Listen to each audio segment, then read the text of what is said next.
Hey everyone, welcome. Today we're diving into something that can be really confusing and honestly pretty terrifying. The very real, very physical symptoms that anxiety can cause in your body.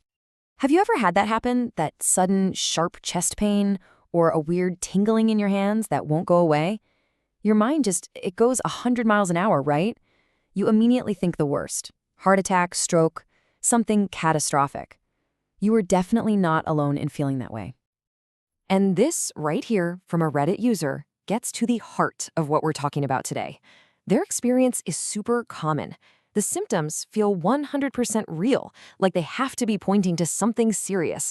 But then all the medical tests come back totally normal. So what in the world is going on here? Well, first things first, these feelings are not imaginary. They're not all in your head. They are genuine physical things happening inside your body. So let's actually give this whole experience a name. So here's the key thing to get. The diagnosis isn't about the symptom itself. It's about the intense, excessive focus and distress caused by the symptom. In other words, it's not about having a headache. It's about being so worried that the headache is a brain tumor that you can't work, you can't sleep, you can't think about anything else. And wow, the list of potential symptoms is huge. We're talking tension headaches that feel like a vice grip on your skull, a tight chest, a stomach in knots, that really weird, unnerving tingling in your hands and feet, dizziness, a racing heart. It's incredible, really, how many different ways our bodies can physically express anxiety. And get this, a lot of these feelings, especially the dizziness and tingling, can often be traced back to one single thing: hyperventilation. In fact, about half of all people who experience panic disorder also deal with hyperventilation. And as you're about to see, hyperventilation is a master of disguise. So why? Why does our body do this to us? Why does mental stress create such intense physical reactions? Well, the answer goes way back to our ancient, hardwired survival programming. I mean, this system is a lifesaver when you're facing a real physical danger. But here's the catch. Your brain isn't great at telling the difference between an actual tiger in the bushes and a terrifying work deadline. It just registers threat and yanks the fire alarm. So the big thing to remember is your body is doing exactly what it's supposed to do. It's just doing it at the wrong time. Okay, so let's break down how this chain reaction actually happens. Your brain senses a threat, a worry, a fear. Instantly, it floods your system with stress hormones like adrenaline. That makes your heart pound, your breathing get fast and shallow, that's the hyperventilation, and your muscles get super tense. See? Those symptoms, the chest pain, the dizziness, they're the direct result of your body gearing up for a fight that isn't actually there.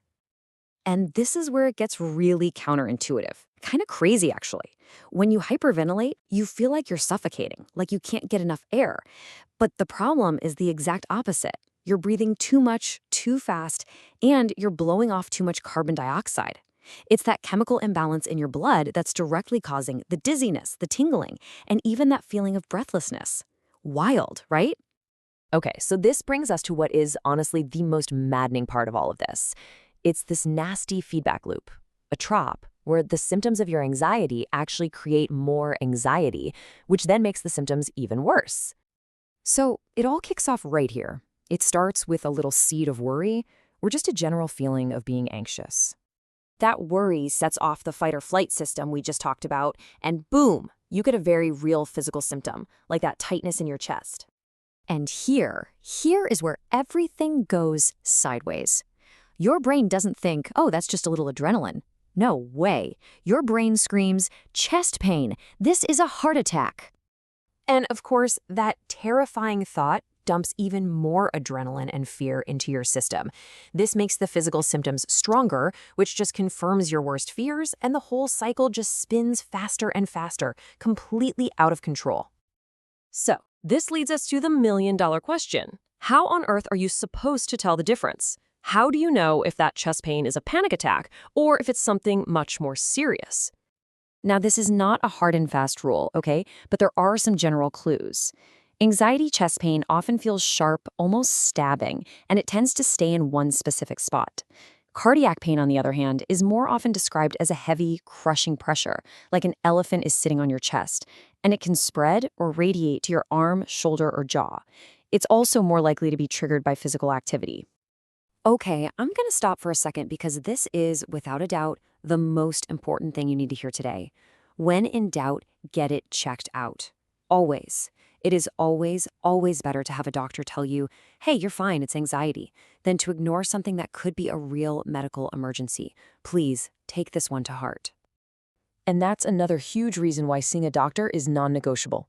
So many other medical conditions can look and feel exactly like anxiety. An overactive thyroid, sleep apnea, even something like an electrolyte imbalance can cause a racing heart and shortness of breath. Ruling these out with a professional is the essential first step. So once you've been to the doctor and they've given you the all clear, the name of the game becomes breaking that vicious cycle. So what can you actually do? Okay, so in the heat of the moment, when you feel that panic rising, first thing is to just stop. Find a quiet place if you can. Then ground yourself. Look around and name 5 things you can see, 4 things you can feel. And then you got to get a handle on your breathing. That slow breath in for 5, and especially that long, slow exhale for 7. That's what tells your nervous system, hey, the threat is gone, we can calm down now. Now, for the long game, it's all about building up your resilience. Things like cognitive behavioral therapy, or CBT, can be a total game changer for learning how to challenge those anxious thoughts. Keeping a simple symptom diary can help you spot triggers. And seriously, don't sleep on the basics. Regular exercise and good sleep are powerful, powerful tools for keeping your entire nervous system in balance. So I want to leave you with this one last thought to chew on. We spend so much time treating these physical symptoms like an enemy we need to fight. But what if we reframed that? What if listening to your body isn't about scanning for what's wrong, but about finally hearing what your mind is trying to tell you it needs? Maybe that tight chest isn't a sign of a bad heart. Maybe it's just a sign that your mind is overwhelmed and needs a little more care.